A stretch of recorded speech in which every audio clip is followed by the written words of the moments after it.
Hello, my name is Dr. Valerie Wilder, and I'm here to tell you about how to talk to your child about suicide. Suicide is a scary topic, but what's important to notice is that you cannot make somebody suicidal by using suicidal language. Talking about it does not make it more likely to happen, and using suicide in your terminology and language when talking about it doesn't increase the likelihood either. When you are getting ready to start the conversation with somebody, make sure you do the following. Make sure you have enough time to really talk. You don't want to get into a situation where you're talking with your child and then you have to leave because something comes up. You have to go somewhere. You need to think about the signs that prompted you to talk to your child about this. Why do you suspect that they might be in danger of harming themselves? Listen to your child. Put your phone away, no interruptions, no distractions, no other people around. So in case that they want to talk to you about something, there's nobody that's going to listen over here or whatever. Make sure you have the resources in place for help. Know what you're going to do if they say they need help. And you can begin the conversation, but feel free to let your child continue to guide the conversation. Let them take it in the direction that you want to go. Remember, this is like a give and take reciprocal kind of a conversation. It should not be argumentative. These are the resources in Anne Arundel County from the health department and the public school system that you can use as supports. You can also use a private therapist, call your child's school, speak to the guidance counselor, the school psychologist. Lots of resources are available out there. So keep a copy of this card. You can pick this card up at your child's school, but just different supports to have in place if needed. When you start the conversation, try to kind of start it naturally. You're checking in, you want to see how things are going. You want to not have the conversation be antagonistic so that your child is open and thinks that you're going to listen to what they have to say. You want to listen without judgment.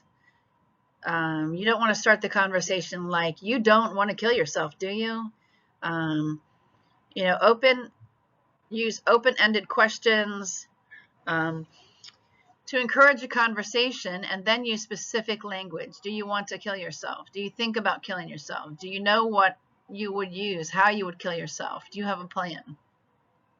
And don't rapid fire the questions either. Just give them the opportunity to have the conversation with you. And be mindful of your body language. Try to be open. As you can see from these two people, it's that conversation is not going well. Keep your body open, listening, and attentive. Look at your child and really pay attention to what they're saying. When you are actively listening to what somebody's saying, you are talking openly. You're validating what they're saying. If your child tells you that something happened that is really upsetting them, I hear what you're saying. That's not the time to tell them that that's not that big of a deal, or whatever the situation is. As you're talking to them, if they say, yes, I have thought about killing myself, let's continue to talk and put some supports in place. Make sure you're listening, allowing emotional expression, recognizing the situation is serious. You're not going to judge what they're saying, and you're going to get them help.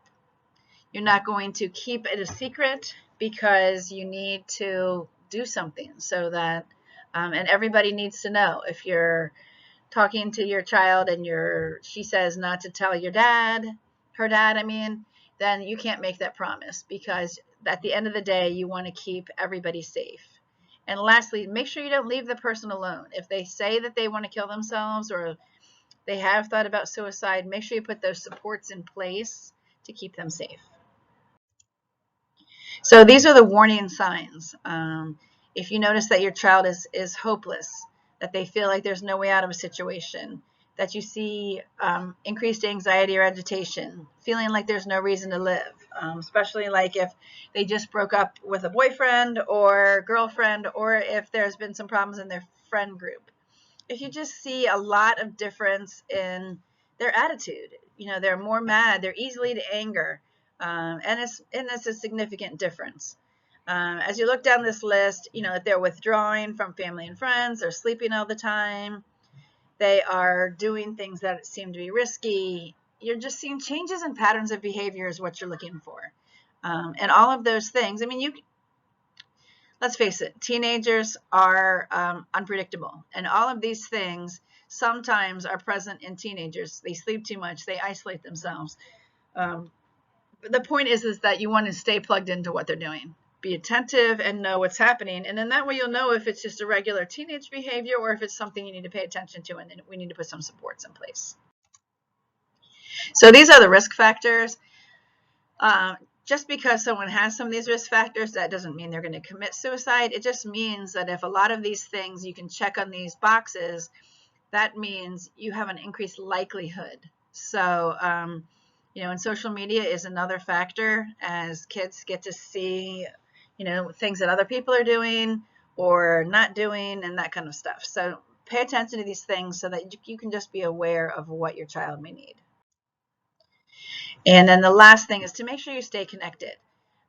Conversations with kids about suicide and mental health are not the kind of conversations that you just check the box one and done. You need to check in regularly. You need to ask questions about how things are going. You need to spend time together because kids are more likely to tell you something when you have opportunities to chat and hang out. You're not gonna just walk in there. How's everything going? Fine, good. Okay, let's go. Pay attention to things that are happening in your child's life. Get to know their friends. Keep an eye on their social media. And then don't let the busyness and stress cause you to focus on what is urgent instead of what matters most. You never want to find out after the fact that what you should have been paying attention to was something you didn't, and then you lost your child. So here are the resources where you can get help now if you discover that your child does plan to kill themselves or has had suicidal thoughts. These are resources that are free and confidential. They're available 24 hours a day, 7 days a week. If you need additional information, you can click on the National Suicide Prevention icon, and there's lots of links and contacts in there. And earlier in the presentation on the help pages from Anne Arundel County are resources that you can access if you need help with your child.